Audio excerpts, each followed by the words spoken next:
Bismillahirrahmanirrahim. Assalamualaikum warahmatullahi taala wabarakatuh. Saya Ahmad Farid Islam Tirmizi daripada Pusat Pengajian PACE UUM Kuantan, akan membentangkan tugasan kumpulan mengenai falsafah ekonomi, mengenai tentang pengangguran. Sebelum itu saya akan memperkenalkan ahli-ahli kumpulan saya, iaitu Roslan bin Razali, Muhammad Ilmu Nail bin Johari dan Raja Muhammad Nazruddin bin Arjasan. Okey, pendahuluan. Pengangguran didefinisikan sebagai suatu keadaan di mana individu yang tergolong dalam kumpulan tenaga kerja yang ingin mendapatkan pekerjaan tetapi belum memperolehinya. Bradley 2003. Pengangguran dikaitkan dengan ketidakseimbangan antara penawaran kerja dengan permintaan kerja. Sebahagian individu yang berjaya mendapatkan pekerjaan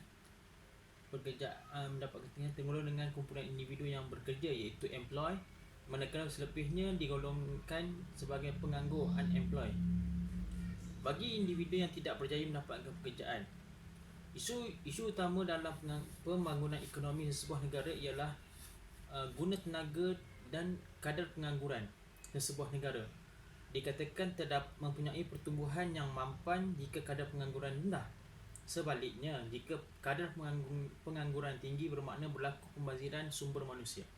Masalah pengangguran terus merupakan satu daripada masalah ekonomi yang sangat penting dan harus ditangani dalam pasaran buruh.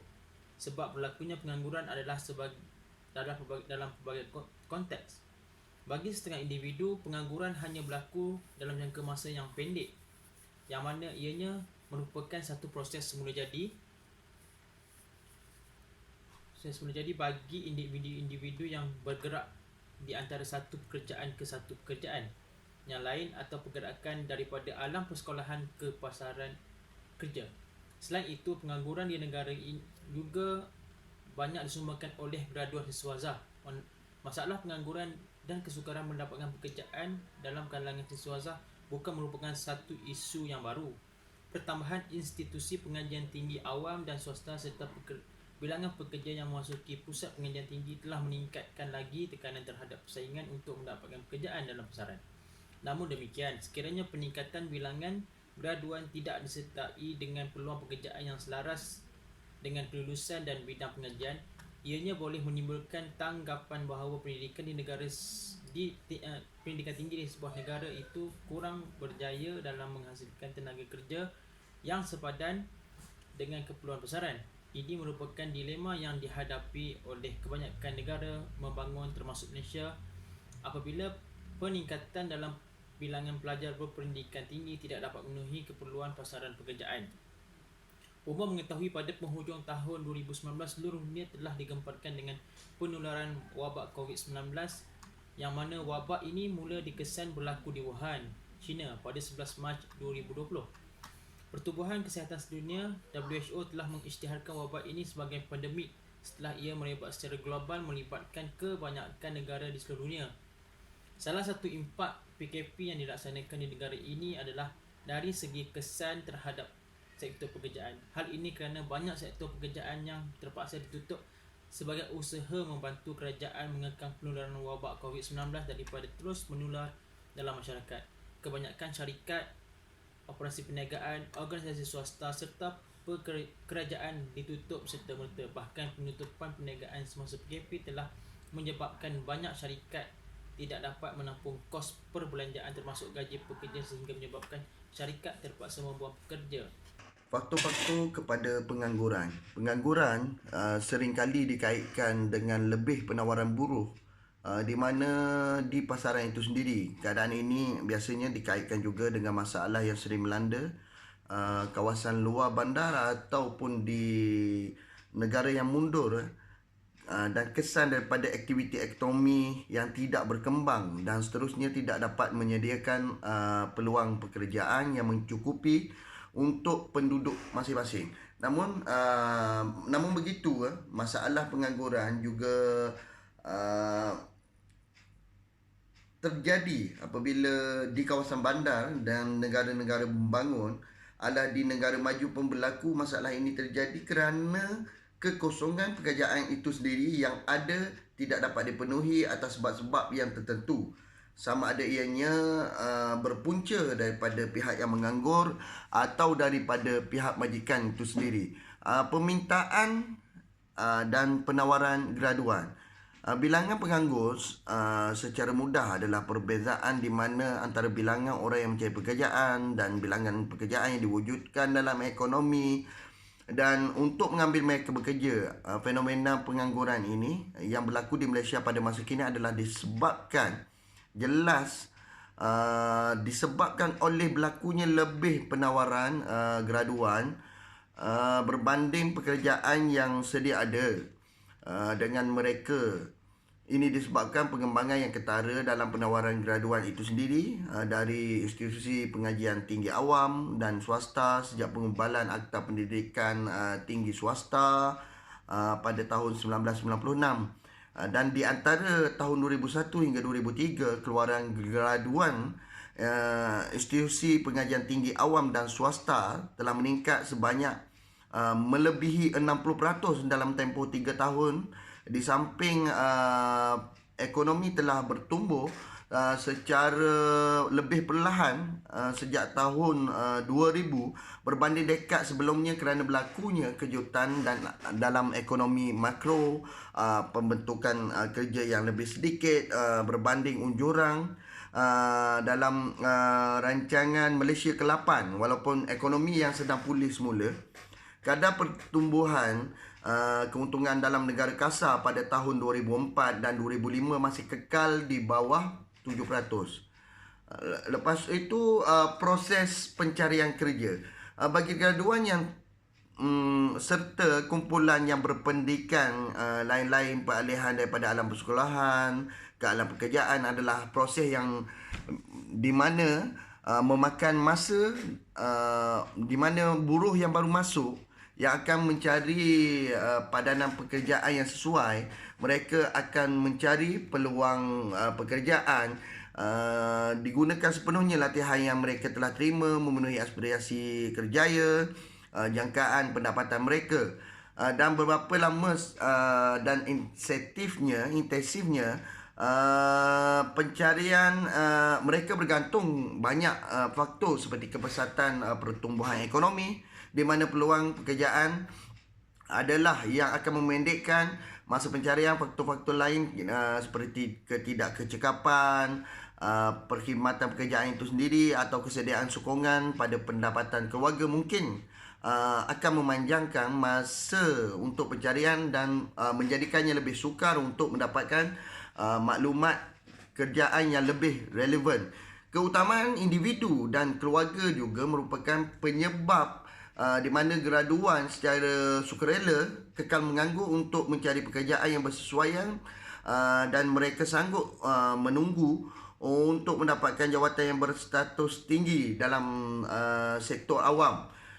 Dan ketidaksepadanan kemahiran juga adalah faktor kepada berlakunya isu pengangguran, kerana kadar pengangguran graduan juga disebabkan berlakunya ketidaksepadanan antara kemahiran yang khusus yang diperlukan dalam pasaran buruh dengan kualiti pendidikan atau latihan yang diterima disediakan oleh institusi pengajian tinggi itu sendiri. Ketidaksepadanan kemahiran mempunyai banyak dimensi keseimbangan dalam permintaan di mana antara bidang pengajian seperti kemanusiaan, sains kejuruteraan, keseimbangan antara kemahiran teknikal dalam generik iaitu insaniah, dan keseimbangan antara teori dan yang berorientasikan dengan amalan dalam pendidikan dan latihan yang diterima. Sebahagian daripada mereka ketidaksepadanan kemahiran adalah hasil pilihan kerjaya di institusi pendidikan tertiari dalam bentuk kualiti pendidikan, fakulti dan pedagogi, dalam penyampaian program akademik itu sendiri yang disesuaikan dengan keperluan pasaran, dan sama ada kaunseling kerjaya diberikan kepada pelajar. Okey, pengangguran semasa pandemik 19 yang berlaku pada sekarang ni Malaysia telah merangka pada tahun 2020 apabila mencapai wasa 2020 sebagai pelan lonjakan kemajuan negara. Namun wabak pandemik COVID-19 yang berlaku sekarang telah memberi impak yang besar kepada sektor ekonomi dan pembangunan negara kita. Sektor pekerjaan antara sektor yang terjejas dengan kenaikan kadar pengangguran yang meningkat pada suku tahun pertama iaitu 3.9% berbanding 3.3% pada tahun yang lepas, pada tahun 2019 yang mengikut laporan statistik tenaga buruh tahun 2020. Bahkan dalam data perangkaan juga didapati jumlah penganggur telah meningkat kepada 610,000 orang sebanyak 17.1% berbanding 521,000 orang pada bulan yang sama pada tahun 2019 yang dipengaruhi oleh impak negatif PKP ke atas pasaran buruh. Statistik ini dianggarkan terus bertambah berkaitan dengan penularan wabak COVID-19 yang dilihat masih belum reda sekarang ni. Di samping itu, banyak pekerja mengalami pengangguran disebabkan sektor pekerjaan yang terjejas itu apabila PKP dilaksanakan, termasuklah sektor pelancongan, penerbangan, perniagaan, industri kreatif, perumahan, pembuatan, perniagaan, sumber manusia, perubatan swasta, perkhidmatan profesional, pertubuhan bukan kerajaan, NGO, persatuan-persatuan pertanian dan peladangan, di mana dinyatakan selari dengan pendapat Muhammad Zaki Zainuddin pada tahun 2020. Assalamualaikum warahmatullahi wabarakatuh. Nama saya Raja Muhammad Nazaruddin bin Raja Jasan. Nombor matrik 274764. Saya akan menyambung sedikit berkenaan dengan kesan daripada pengangguran ini ya. Jadi masalah pengangguran pada masa kini semakin meningkat dan boleh menyebabkan pelbagai kesan yang buruk kepada masyarakat dan negara. Hal ini demikian kerana di negara-negara membangun jumlah kapital terhad dan teknologinya rendah, di mana yang melimpah adalah jumlah penduduknya sahaja. Peningkatan jumlah penduduk akan meningkat jumlah kerja. Pengangguran boleh menyebabkan masyarakat tidak dapat memaksimumkan tahap kemakmuran yang dicapai. Hal ini terjadi kerana pengangguran boleh menyebabkan pendapatan nasional yang dicapai masyarakat akan lebih rendah daripada pendapatan yang berpotensi. Oleh kerana itu, kemakmuran yang dicapai oleh masyarakat adalah lebih rendah. Selain itu, pengangguran juga memberi kesan kepada ekonomi negara, di mana pendapatan hasil cukai akan mengalami masalah. Di samping itu juga, pengangguran akan menyebabkan pendapatan negara yang berpunca dari sektor kegiatan ekonomi menurun, sehingga pendapatan masyarakat pun menurun. Dengan demikian, cukai yang perlu dibayar daripada masyarakat pun akan menurun. Jika penerimaan cukai menurun, dana untuk kegiatan ekonomi kerajaan juga akan berkurang, sehingga kegiatan pembangunan pun akan terus menurun. Seterusnya, kesan lain yang boleh berlaku ialah daya beli masyarakat akan berkurang, sehingga permintaan terhadap barang-barang hasil pengeluaran akan berkurangan. Keadaan demikian tidak merangsang kalangan investor untuk melakukan perluasan atau perindustrian baru. Dengan demikian, tahap pelaburan menurun sehingga pertumbuhan ekonomi pun tidak akan terpacu. Hal ini menyebabkan ekonomi negara akan berkurangan hasil daripada kekurangan pelabur asing. Sekian, terima kasih. Bismillahirrahmanirrahim. Assalamualaikum warahmatullahi wabarakatuh. Saya Muhammad Ilmunaif bin Johari, nombor metrik 274741. Saya ingin menyambung sedikit di bahagian cadangan. Cadangannya, kajian mengenai kebolehpasaran siswaza pada masa kini adalah sangat penting kerana ianya dapat memberi banyak faedah bukan sahaja kepada institusi pengajian tinggi di Malaysia tetapi juga di kalangan siswaza sendiri. Antara faktor kritikal yang boleh mempengaruhi peluang untuk mendapatkan pekerjaan termasuklah tahap kualiti pendidikan, kesediaan majikan untuk mengambil graduan tempatan, pertumbuhan dan pembangunan ekonomi Malaysia dan kualiti graduan itu sendiri. Pihak khazanah pula dalam kajiannya telah mengenal pasti 8 set kriteria yang menjadi keutamaan para majikan yang mana kebanyakan graduan masih gagal memenuhinya, iaitu kemahiran komunikasi secara lisan dan bertulis, fleksibel dan mobiliti, keinginan untuk belajar, kemahiran persembahan, kelakuan yang proaktif, kemahiran interpersonal, kebolehan untuk mengeluarkan idea dan disiplin yang baik. Di dalam membincangkan aspek kebolehdapatan kerja apabila seseorang sedang mengalami pengangguran, aspek kemahiran dan nilai merupakan elemen yang penting. Hal ini kerana indikator seperti daya saing, kebolehan, nilai kelulusan, kecakapan, kepakaran dan kemahiran adalah antara faktor dan ciri utama dalam menentukan seseorang mendapat pekerjaan disebabkan persaingan dalam pasaran tenaga kerja. Justru, dua bentuk kerangka teori telah digabungkan agar sesuai dengan pemahaman elemen nilai dan kemahiran yang diperlukan dalam situasi masalah pengangguran yang berlaku semasa COVID-19 ini. Kerangka tersebut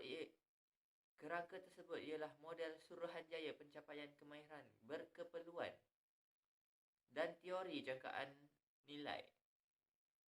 Dalam berdepan dengan pelbagai implikasi wabak COVID-19 yang wujud dalam sektor pekerjaan ini, terdapat beberapa solusi yang boleh dilakukan. Misalnya, Federasi Kebangsaan Pekerja Belia Malaysia FKPB menyatakan bahawa majikan memerlukan tenaga kerja mahir bagi memenuhi permintaan industri selepas pandemik COVID-19. Mengubah lanskap pekerja. Ini kerana pandemik COVID-19 telah mempercepatkan pelaksanaan revolusi industri 4.0. Justru, kerajaan perlu meningkatkan kecekapan pasaran buruh dan mengubah pendidikan sedia ada untuk membantu belia memenuhi keperluan baru industri semasa dan selepas COVID-19. Sekian, terima kasih. Kesimpulannya, pada masa kini, pekerjaan adalah satu keperluan kepada semua orang, tidak kira kaya ataupun miskin. Dikurang daripada kajian yang telah dijalankan, masih ramai masyarakat di luar sana yang tidak memiliki pekerjaan. Menerusi statistik tenaga buruh Malaysia, Oktober 2020 diumumkan Jabatan Perangkaan Malaysia DOSM, kadar pengangguran kembali meningkat 0.1%, lebih tinggi daripada 4.7% dengan seramai 748,200 orang yang menganggur. Jika pandemik COVID-19 tidak wujud, negara kita telah pun memasuki tahun 2020 di mana laungan wawasan 2020 telah sampai ke kemuncaknya. Pastinya negara kita akan lebih maju dan berdaya saing. Di samping itu, pengangguran negara kita akan terus menunjukkan trend menurun. Selain itu, sikap masyarakat perlulah lebih positif. Bagi pekerja yang masih belum bekerja, janganlah berputus asa dan terus berusaha. Sebagai seorang Islam dan yang beragama, kita mestilah bersabar menghadapi dugaan dan tidak berputus asa serta percaya akan rezeki yang akan diberikan kelak sesuai dengan rukun negara kita, iaitu kepercayaan kepada Tuhan.